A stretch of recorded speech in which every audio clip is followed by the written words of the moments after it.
our principal, Professor Shashank Chakrabiyo, M.R. Kachodi, Professor Jairam, B.R. Kachodi, Professor Justin, and convener for today's session, Professor Parikarajan, and coordinator for this event, Professor Manju, for the lighting the Kutugalakku.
Thank you, sir. You have to unmute, sir.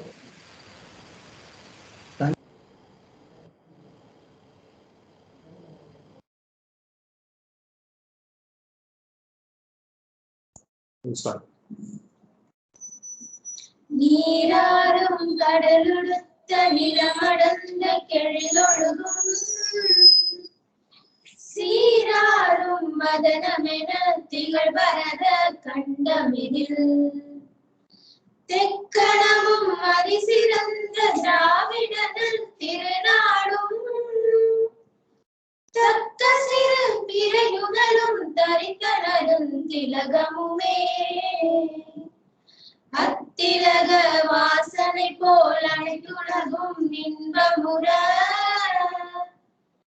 எத்திசையும் புகழ் மணக்க இருந்த பெரும் தமிழனங்கே தமிழனங்கே உன் சீரிழமை திரும்பி அந்த செயல் மறந்து வாழ்ந்ததுமே வாழ்ந்ததுமே வாழ்ந்ததுமே.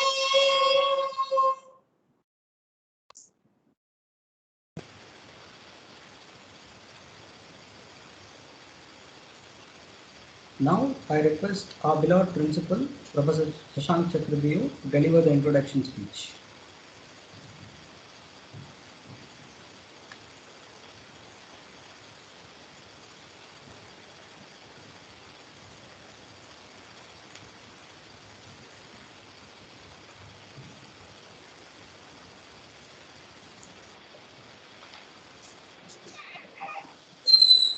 Thank you, Professor Narayan.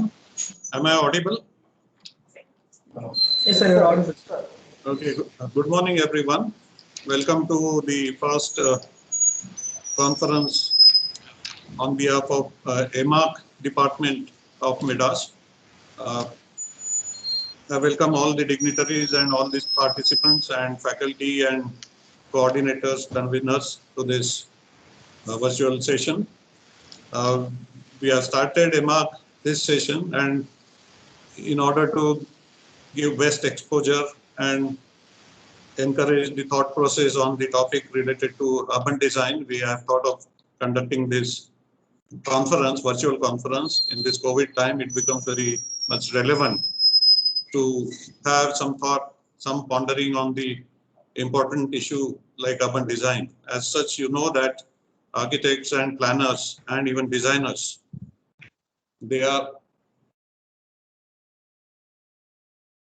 urban design is very much relevant to all of them. because it influences the life of the city dwellers. And in especially these COVID times, it is very much necessary to revisit the policies and strategies of urban design. So I'm sure this conference will definitely be a beginning for that kind of thinking and that kind of dialogue, so that we will be ready for the future if anything like that happens again, and if we are required to cope up with the changing dynamics of the situation. Definitely we will be in the line of the solution, better solution. So with this, I welcome all the participants and I thank the resource persons and the coordinators for giving me this opportunity to deliver the address. Thank you very much. Thank you, sir. Now I request our convener for this session, Professor Parisittarajan sir, to deliver the welcome address.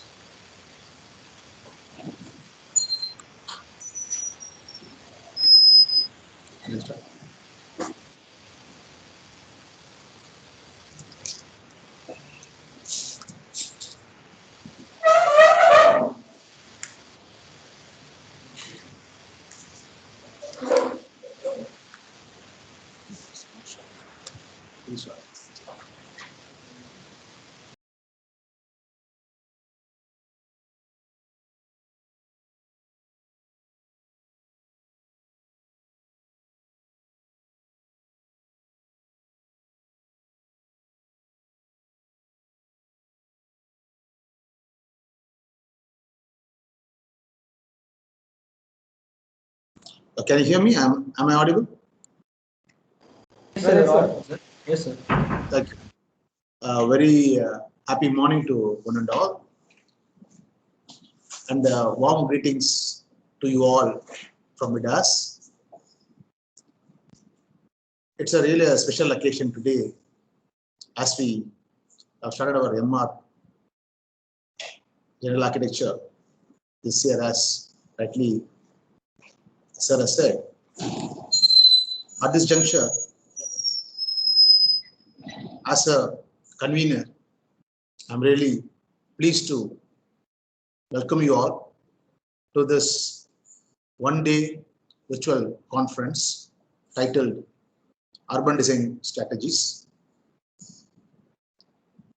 and a special welcome to our expert speakers, Architect Karthik, Architect Narendra, Architect Suryanarayan Murthy, Dr. Vishaka, and also the students and faculty delegates.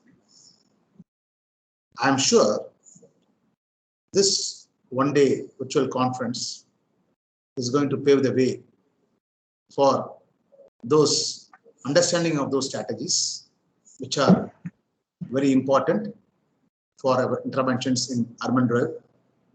And I'm sure our expert speakers' presentation and interaction are going to give us that as a takeaway from this conference.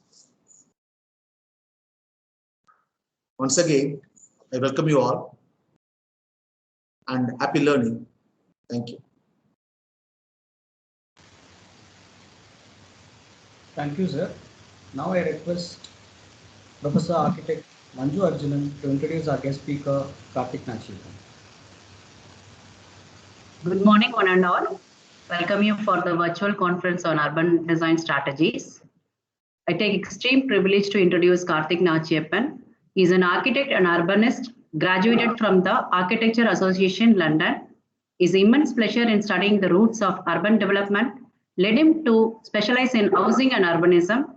He is a research member and fellow in ATINER, Athens Institute of National Education and Research, and has also published articles and essays on the issues of informal housing, density and urbanism, Infotopia, housing typologies of Chettinad and housing policies. He has presented various national and international forums, and also his studio has partnered with architects in a collaborative forum to establish projects across India.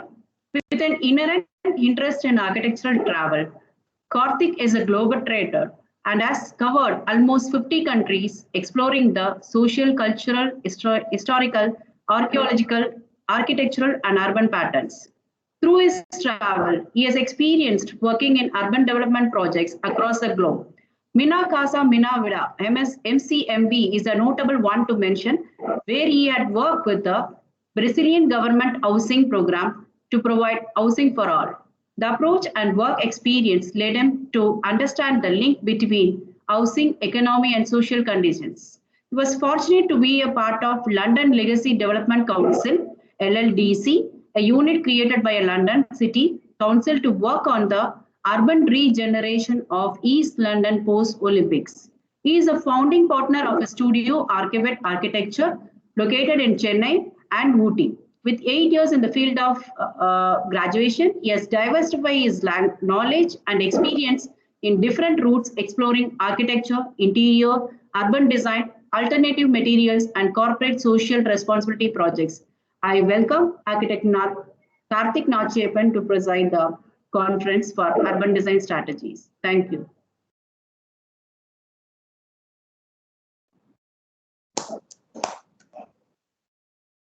Thank you, ma'am.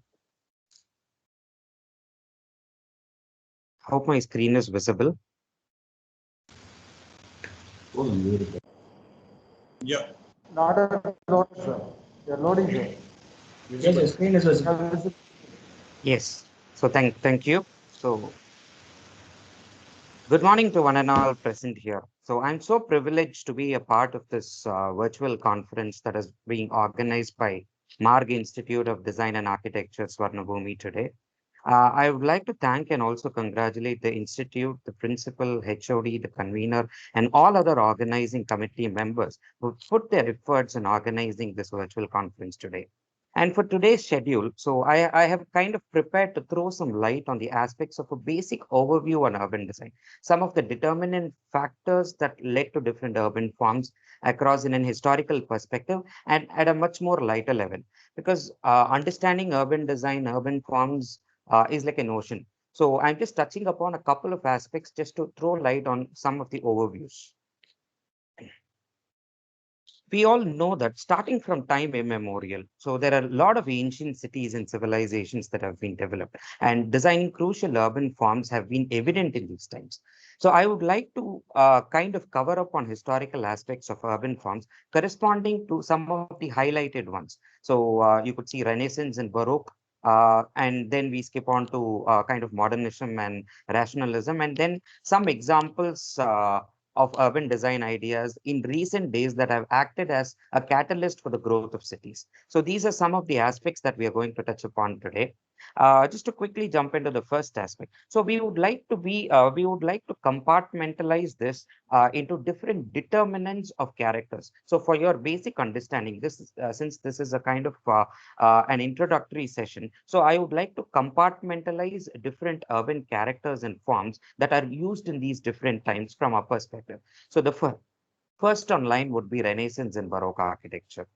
So the first determinant we would be looking at, and that comes to our mind looking at this image, is the value of humanism. So you could see a kind of a monument that is being presented on the top. So it all of us could understand this scenario is in center of a civic square. So the first determinant that I'm discussing over here is the kind of value of humanism that is integrated in positioning and creating urban spaces. When we travel around more of medieval Europe, and we could experience placing of these monuments, monuments related to characters or kings or any kind of celebrated people with higher influences. Not only this reflected human integration or placing of humanism, but carefully organizing spaces around these. So the marked ones, you could see these highlighted spaces in these corner where a lot of spaces were integrated to foster human interactions. So the value of human integration became very evident, and that also acted as a kind of a space for promoting or fostering human interactions. So this became an ultimate aesthetic determinant and the first characteristic form or characteristic urban form in the medieval times, especially in Renaissance and Baroque times.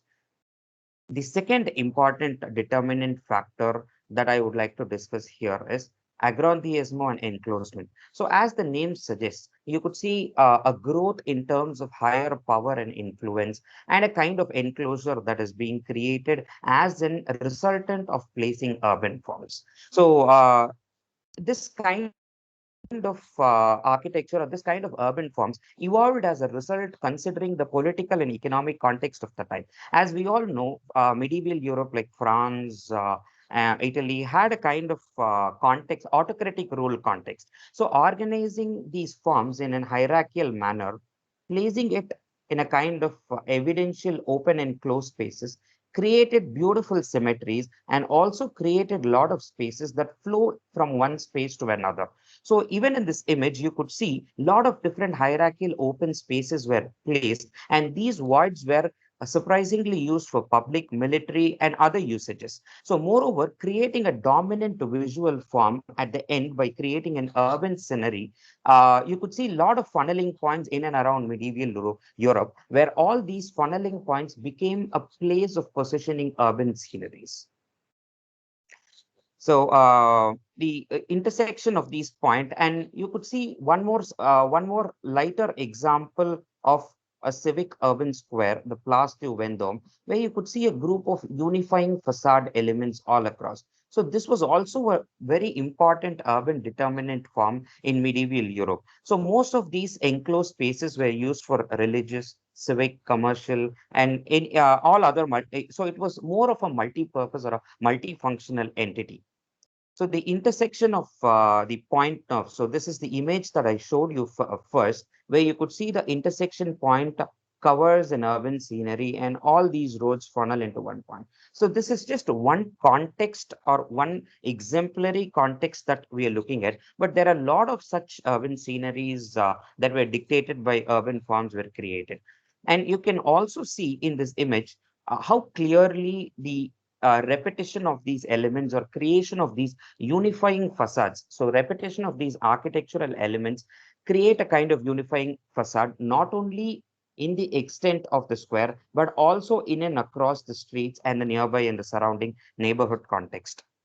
The third important or probably third evident determinant character that I would like to discuss here is creating a kind of hierarchy to support crowd management in religious aspects. So all of us know that medieval Europe was a time, medieval Rome was a place of pilgrimage for any Catholic. So in order to ease out, there were a lot of hierarchies of pathways that were connected, a network of pathways that were connected like you see in modern day planning, a different hierarchies of routes were created, shorter and much smaller routes were created that eventually funneled down to different heritage sites. So at the end, these urban forms kind of dictate a user movement, not in a particular direction, but in a spread direction. So eventually it also becomes a rule of crowd management.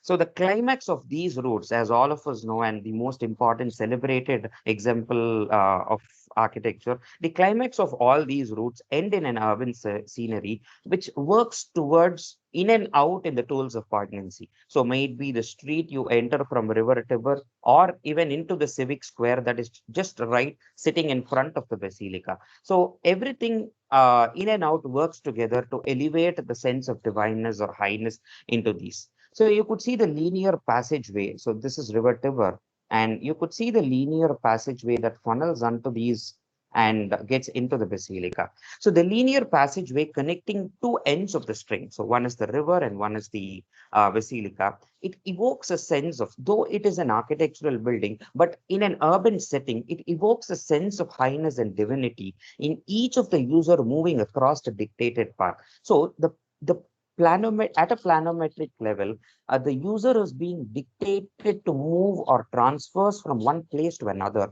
And this relationship between the buildings, the sense of climatic aspect, the shade, and all the surrounding elements work together to create an enriched sense of divinity, and finally ending into or pouring you into the circular civic space, and then elevated into a trapezoidal enclosure, and then moving high into the plinth of basilica. So these dictative urban forms have been evident in planning of medieval sites in Europe, and this is one extraordinary character, as we all know. So the serial vision that is being implemented. So in urban concepts, we term this as serial vision, and it has been implemented in such a clear and a clever way. There is a clear visual focal point and settling down to a rhythmic facade in the approachway. So you could see all the facades on the sides have been kind of settled out so that a user visually focuses on one element while walking through, and lot other elements. There are too many architectural elements that are placed, but all these are intentionally settled down so that a dictative visual movement is being created. At the end point is where the idealistic human environment in Renaissance and Baroque architecture comes in. So in this kind of a humanistic environment with dominant symmetries, and it is also created along a visual and a physical axis. So there is a directive circle in the center. So in architecture, we would have studied. This ensures the directive path of eightfold path in enlightenment, and also the symmetrical fountains that are placed in the side, which more or less closely interacts or creates a kind of humanistic environment to foster interaction among human beings. So the late Baroque 18th century planning, garden cities, and other concepts of urban renewal would have been discussed, but I take some leverage to skip those and get into some other important aspects of critical urban development. So from Renaissance period, so just to brush up on three different important characteristics urban forms. So these were called as determinants of urban forms. So one is the aesthetic determinant, where a monument that of a celebrated king or someone is kept, and the idealistic settlement around the civic square creates a space for human interactions. So an idealistic human environment. And the second important determinant character becomes the agrandismo and enclosement, so placing of urban forms dictated by political and economical rule. And finally, coming into the axis and symmetry, we're creating a fold path as we look at the example of St. Peter's Basilica. So now we're coming into the next, talking about rationalism. It is obviously a more conservative and functional approach. So in architecture, we would have come across this a conservative approach of plan Zuid. So some of us know what plan Zuid is. So it's more of conservative and a functional approach. At the beginning of 20th century, architect Berlage was asked by the Amsterdam City Council to design the southern part of Amsterdam. What you could see highlighted in red is the southern part. So he was asked to design a settlement that was closely working in interaction with the existing historic urban neighborhood. So the constraints over here was there were two rivers that were passing on either sides, and the settlement has to be placed in between them.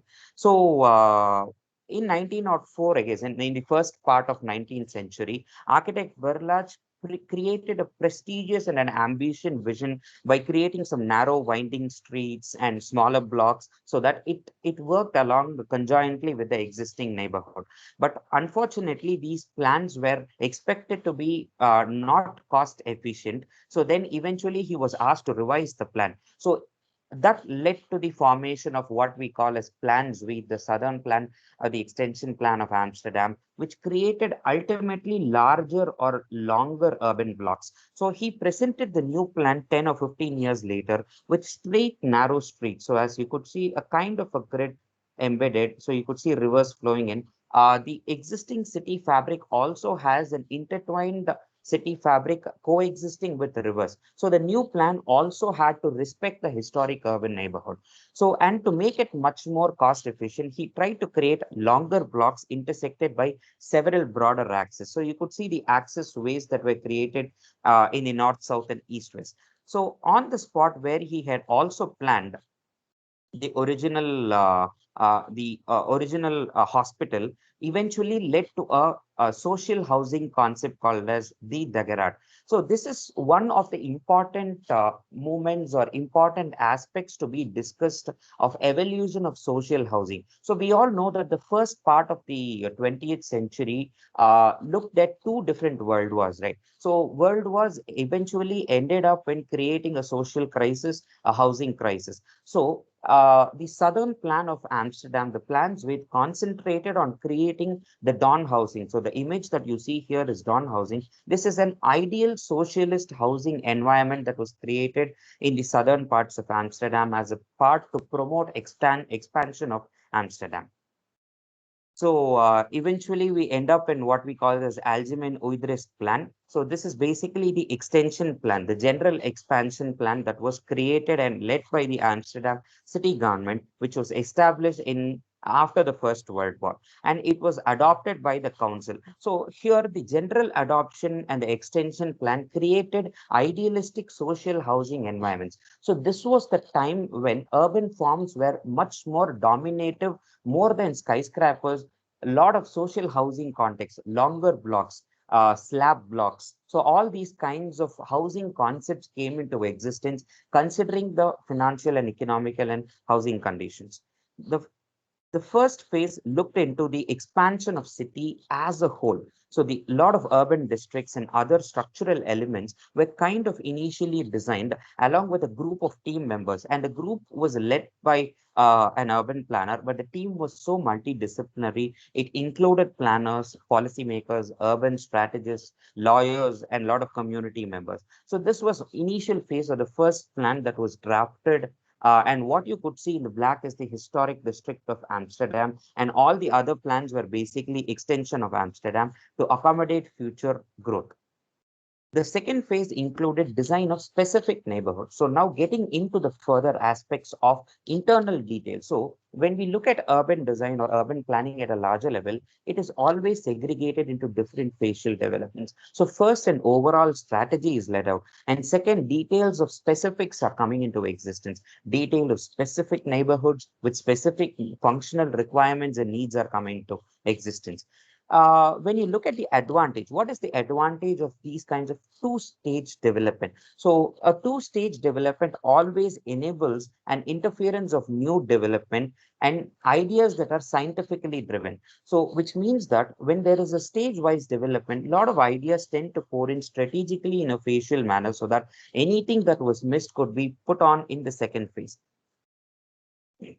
Just on a closer look to summarize the rationalist and modern approach, the urban determinant characters. So we're just breaking down each of these eras of urban development into certain determinal characters. What are the determinants of these styles of urban development? So when we talk about rationalist urban determinants, some of the determinants like visual lines resembling Baroque and Renaissance architecture, traditionalist venues matching the surrounding context, you could see accessways that were created in long Y blocks. So you could see displaced arrangements of lines or blocks, lineage of blocks that are enclosed lines and forms, clear organization of urban open spaces, a beautiful access and symmetry that is being created. So these are all some of the determinant forms or urban characters that this era of urban development gave us. The image presented over here is one of the is from a mid levels of a terrace. So where you kind of get a view of an ideal standardization of modern cities or urban spaces. So you could see growth of you could see a couple of buildings that are skyscrapers at the front, a foreground and the background. You could see a clear avenue of road. You can clearly envision a sidewalk, and you could also see an elevated train track that is running across, cutting across these skyscrapers. So an avenue that is created across the central civic square cuts various lineage and visual points in a street, and a visual continuum is exhibited. So these visual continuum can be the linear walkways or the trainways that are going in alignment to the skyscrapers. So a much awaited human approach in modernism was established, and an inclusive city. So the later part of 1950 saw a much more inclusive aspect of urbanism where idealistic human environments were created. But in order to consider density as a factor, a lot of skyscrapers were also built. So the existence of these urban open spaces, skyscrapers, beautiful avenues, a lot of sidewalk cafes created a much more an enriched environment for people to use across. To touch upon this aspect, all of us should have come across in our early days of architecture about design of wheel radius. So the radian city design in the early 20th century by Le Corbusier, one of the most influential persons in architecture. So it was about a kind of a linear ordered metropolis. It was a very ambitious plan creating a group of skyscrapers that are eventually planned in form of grid. So the Radiant City created a beautiful strategy, and there were a lot of various schemes to create vertical architecture and leave plenty of open space in the ground. So when you grow tall, you leave more open space, and this open space is a residual architecture that is created for the people to use and enjoy. So the resulting horizontal areas would serve as kind of, so these are the resultant horizontal areas. These can be used as a kind of a circulation or traffic corridors, as well as public landscapes and greenery. So a lot of pedestrians, cyclists, drivers, and public transportation were given directive routes in this. So ordering of these vertical and horizontal uses became one of the more important determinant factors in the later part of modernism or postmodern urban development. And everything in wheel radius would be symmetrical and standardized, as you could see from the avenue that is created over here. At the center, a business district would be placed that would be connected to the surrounding residential and commercial zones via underground transit. And a lot of prefabricated housing towers were created, each of symmetrical. So more or less all of these were printed blocks, each looking identical, that would serve as vertical villages. So the envisionment of urban development at that stage was creating vertical villages with their own laundromats as well as rooftop gardens, playgrounds, and everything much more self-sufficient. Apartments would have their own views overlooking it. It will be much more introverted as well as extroverted into shared spaces. So looking at all these, we understand homogenization as a process of exchanging elements and mixing different cultures.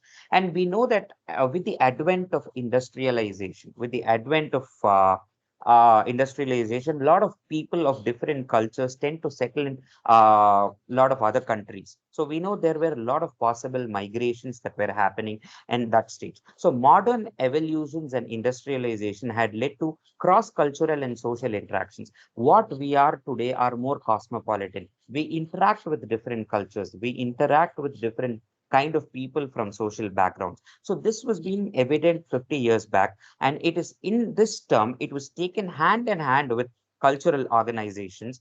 The concept of cultural globalizations, where society suffers into a lifestyle of new adaptations. In simple words, there were a lot of people, a lot of influx of population coming into cities. So exchange of ideas in these exchange of ideas from one person to another, exchange of lifestyle from one person to another created different expressions of buildings. And the ultimate concept of homogenization was every citizen deserves the same house, same public space, and same facilities. And this is much more evident in the housing policies or housing development boards that were created in Singapore in the late 1965s and 70s.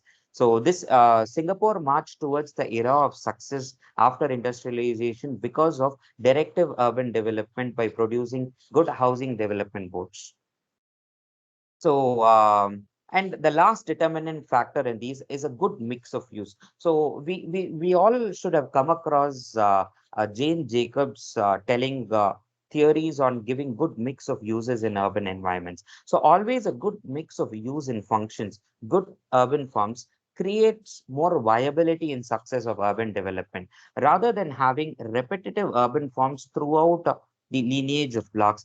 If you have a mixed functions, if you have mixed densities, and if you have mixed urban forms, it creates a more success in terms of urban development. And just to touch upon the aspects of Soviet modernization. So before getting into the recent times, the last aspect I want to discuss is the postmodern Soviet Union development blocks. So we all know that urban planning in Russia or the Soviet Union countries during these war era was dictated by ideological political entity as well as economic motives. So there were a lot of political pressure behind designing and defining these urban large linear rectangular blocks, and that were imprinted throughout the landscape of cities in Soviet countries. So unlike the urban development in Western European context, Soviet style planning often called these as called for complete redesigning of cities. So there were no working with the existing. They were totally brought to the bottom, and then eventually built. Redesigning of cities happened. So in this era of Soviet modernization, large scale demolitions happened and enormous reconstruction projects. You could see the scale of housing blocks, a scale of developments that began. And one such key example was in 1975, where Romania was turning into a multilaterally developed social society. So urban planning in Romania began on a uh, uh, di- uh, disciplined migration from the rural areas to urban areas. But kind of existing black canvas or the land that was available in Romania, the communist regime hoped to create beautiful socialist modern environments, but that were imprinted over a longer linear blocks. So with so much of kind of urban forms being unfolded over the centuries, now we can just take our tune to look into certain urban ideas. So rather looking into urban determinants forms. So we have been looking at urban determinants forms successive over the years. So now we'll just tune in to look at some of the urban ideas or inserts that have created an impact that was much beyond what was intended, and also acted as a catalyst for a lot of social development in different countries. So the first in that is Madeleine's cable car. So in the southern part, Southern America, in countries like Colombia, Bolivia, a lot of cable cars were built as an integrated part of metro system in order to facilitate people living across these favelas to have move from one district to another.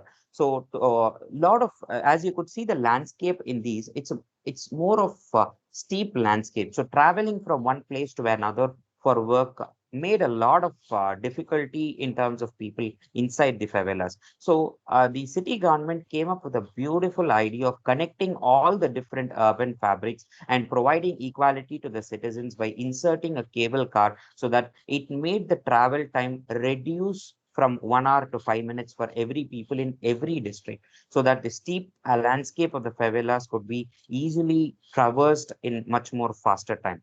Though the metro cable succeeded in connecting Madeleine's poorest neighborhoods to the rest of the city, but it wasn't much enough for the city mayor. So the city director had much more plans of urban ideas to be inserted in these low-lying favelas or slum areas of Medellin. So he insisted on working on some low cost ideas or placement of ideas in these low income areas. A good building, probably a well-designed space, a dignified public transit system, and a quality cultural event. So these were the things that came into his mind, and that philosophy guided him to design 5 libraries throughout Medellin, all surrounded by a beautiful greenery. And these were combining libraries and parks were called as library parks. So this was introduced, and these were one of the first safest places in the neighborhoods that Colombia or Medellin could have. So imagine in a country or in a city where there is a crime rate above 60 to 70%, creating these kinds of safe environments or diverting the use of mind of youngsters was much important for the city director, and thus he created these beautiful urban inserts that transform the society and at the same time reduce the crime rates in the city. And finally, to mention a group of a lot of artists. So this happens all over the world now. So all of us could connect with these kinds of things. So a finally group of artists to mention, they created graffiti art to transform and reclaim the deprived urban neighborhoods into an art piece of colorful palette. So eventually this also transformed the minds of people, created a vibrancy among the people that more or less transformed everything into a safe environment. And the next to mention is the Hovendring in Eindhoven. So it was completed, I think, 8 to 9 years back, where this rare piece of a bridge was totally created as an infrastructure to promote cycling. As we all know, Netherlands is one of the pioneers. Netherlands and Denmark are pioneers in creating urban environments that are safe for pedestrians and cyclists. There were a lot of bridges that were created not for the cars but for cycling. So this is a kind of an afterthought infrastructure, a green strip alongside parked cars or a bike symbol painted on a bus lane. So these were some of the things that came in the mind. But eventually the city government came up designing this 1,000-ton steel dock. So you could see the steel deck is being suspended through cables where there were a lot of 24 cables suspended, and all of these dressed up with these LED skylights before. So this intervention at a juncture not only promoted safety among the cyclists, but also created a very beautiful urban ambience for people to walk across, people to sit in and around, and also people to easily traverse from the working neighborhood to the residential neighborhood. And the last urban insert, or probably the last urban idea that I would like to discuss, where we could connect in the modern days, is we all know for 5 days every year, the population of Saudi Arabia increases by 3 million for that 5 days. So that's when all the Muslims visit Mecca for one of the most religious sacred rites. So most cities aren't built to accommodate this kind of surge capacity. Density is one important factor. If you take up Kumbh Mela in our case, these are just cities that are created and vanished in 5 days or 6 days. So managing, planning, and mitigating this becomes a very important or a crucial aspect in every city. So the Saudi people have over the years turned into series of the best architects around the world to avoid stampede and keep millions of pilgrims that poured out into Mecca by creating a safe, healthy kind of intervention and a much more comfortable intervention. So the result of all these is creating a city with carefully regulating experience. So you could see a beautiful fiber tent glass, a massive airport that was built, which is also climate responsive. You could see elevated bridgeways where they throw the devil's stone. So beautifully regulating the crowd by understanding the user movement. You could see these garbage chutes that were created so that the disposal of waste becomes much easier. Because when 3 million people gather for 5 days, it is very difficult to manage crowd. It is very difficult to manage solid waste and a lot of other things. So other than this, accommodation and other facilities were also created as a part of redeveloping that environment. So just to conclude, I wish to get back to the most basic aspect to define what urban design is at all. So urban design blends architecture, landscape architecture, the city planning together. It involves a multidisciplinary approach and all put together to make urban areas more functional and attractive. So it draws together a lot of places of ideas of placemaking, create a place with much more vibrancy and much more viability, giving social equity and equality, and also economic viability.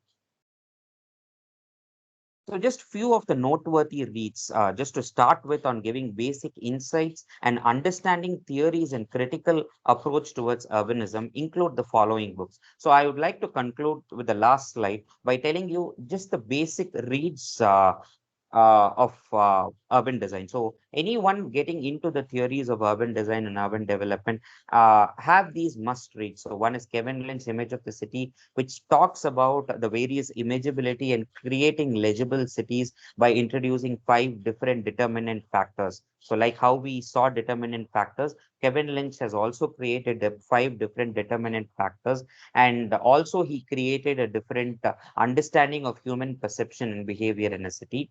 The second important book is Robert Venturi's Complexity and Contradiction in Architecture, which had a lot of kind of questioning approach on Catholic and architectural styles, and also questioned a lot of symbolism in medieval America as well as Europe.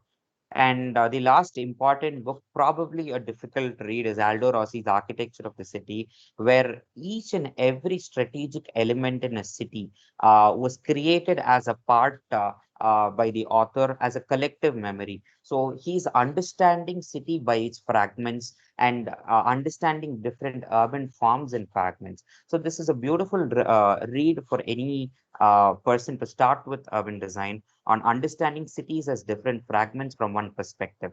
So with this, I would like to thank the Institute, Dean, Principal, HOD, and all the organizing committee members for giving me this opportunity to talk about some basic aspects on or overviews on urban design.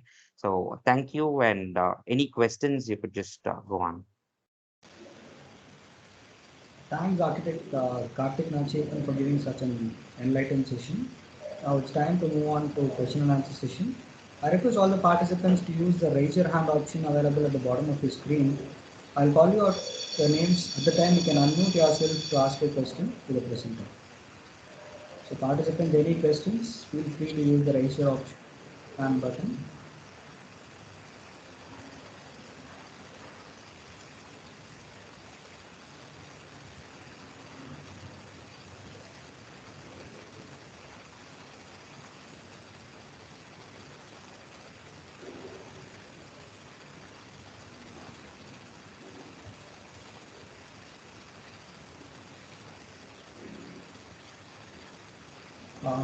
Yeah, Babita, you can proceed. You can ask a question, you can just unmute yourself. Hello, am I audible? Yes, you're audible. Okay. Hello, I'm Babita. Actually, basically, I'm architect and urban planner. Okay. So my question is just simple. Like, I have basic post-graduation degree in urban planning. So right here, it's all about urban design. So what if I want to convert myself into urban planner to urban design? What should be my procedure for that? I mean, except than the degree course, okay? Means right now I'm working, so I cannot go for the degree course currently. So how should I? I mean, how should I convert myself into urban planner to urban designer? What should be the ways for that? I mean, do you have any idea for that? Okay, so maybe just to get your question right, so you're looking at, I mean, you have a degree at urban planning, and you want you're ideally trying to look at how to switch on into urban design, right?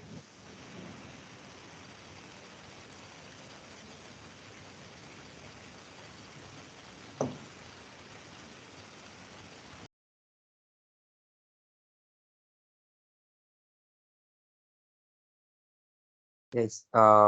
Did I understand it right? So you want to switch over into urban design. Yes. Okay, so probably if I understand it right, urban planning, urban design more or less goes hand in hand, but urban design gets you into different aspects of understanding cities fragment individually. So the urban design interventions can be even at a much smaller or a local scale.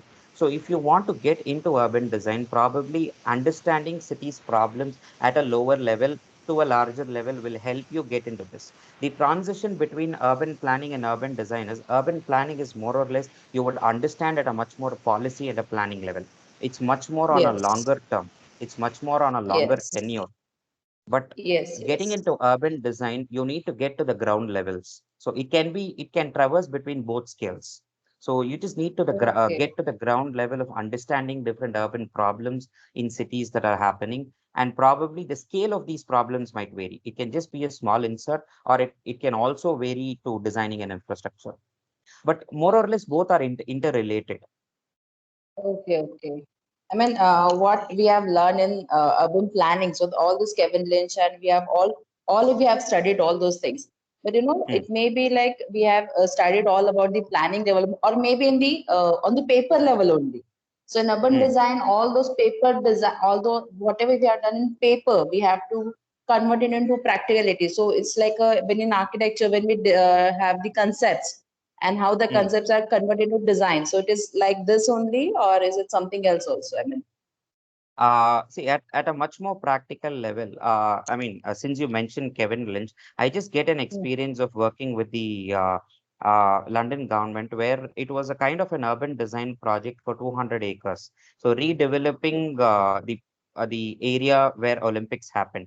So the ideal concept started with understanding two different things. One is placemaking concepts, how to create vibrancy in each of the place and what will attract the crowd. So that was one intention. And second is to create paths, nodes, districts, or what we call as 5 elements of Kevin Lynch. So the first conceptual stage of everyone putting their minds into paper got into identifying these kinds of nodalities into paper. So we get a map, a larger size of map, and you put into paper marking these districts, marking these edges, marking these nodes. And then at a more interactive level, or more at a smaller level, so you walk down into these neighborhoods to understand the practical realities, because what we see in a map and what we see in reality are totally different. So these aspects are got down into paper, as you said. So just as we mentioned Kevin Lynch, all these aspects are brought down into paper at a much more practical level when we start understanding urban design or doing an urban design. okay, okay. Thank you so much, sir. Thank you for my queries.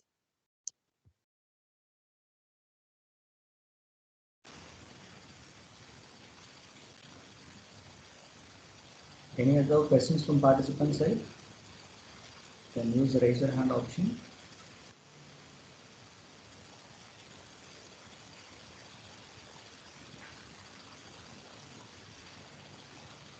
Yeah, we have a question from Hema. You can proceed.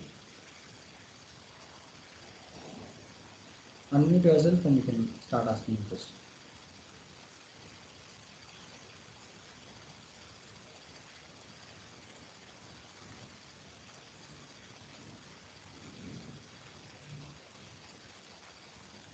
Hema, are you here? Can you hear me? Hear me? Yeah, you're audible. Can you hear me? Yeah, you're audible now. You can proceed with the question. Yes. Yes. Thank you, Karthik, sir. It was such a insightful presentation, and I just have a small question. So it's like, how was the international exposure that changed your idea on various urban thoughts? And can you share your experience in context to India or Chennai, like before and after the international exposure? Okay, so ultimately, if I understand, all these contexts of working at a city level is totally different. So working in Europe, the context, the policies are totally different. Working in South America was almost much closer to what we have in Indian context. So anywhere within India, the local context that we could maybe in terms of climate, in terms of population, in terms of social conditions, in terms of economical conditions, all these matched. So I would say throughout my experience working in Eastern Asia and working in South America was something more or less closely adaptive to our environment. So the only difference what we see here, and probably we have been into the next stage in urban design and development, but the international exposure is something which fosters public participation. So the beautiful thing that I have come across, or probably one fascinating thing that I've come across, is involving the people of that community in as a part of urban design. So if you look at the redesigning of favelas in Brazil, all the local slum dwellers were involved in regenerating. So it is not only about participation in ideas, but also creating an economic viability, which in simple terms, they are creating a micro economy by giving these waged development for these people who are living into the slums and involving them as a part of community development. Probably that is one thing that is lacking over here. Though we have community involvement and participation, it is much more at a smaller level. There are beautiful projects in Mumbai, Pune, Delhi that are happening in Indian context.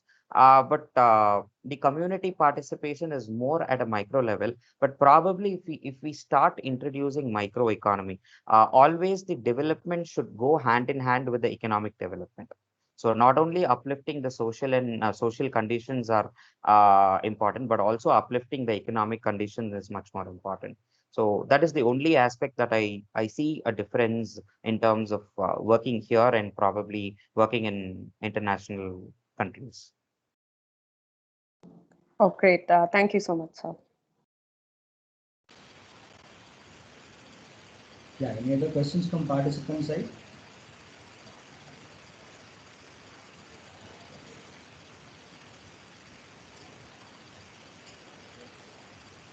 You can either post it in the chat box or you can use the raise your hand option available.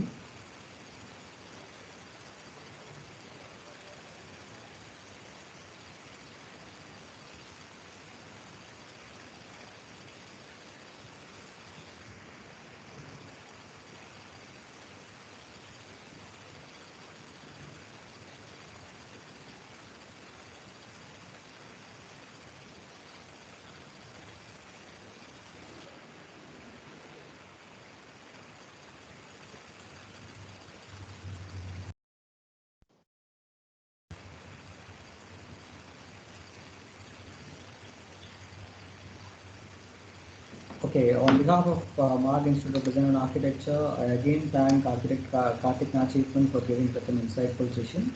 Now I request all the participants to switch on your video.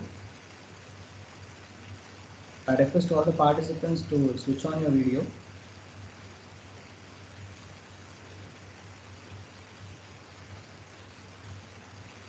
Sir, please unscreen your PPT, sir. Karthik, sir. Yes. Yeah, Yes. unscreen your You can stop sharing the presentation. Stop share the Yeah. I request all the participants to switch on your video.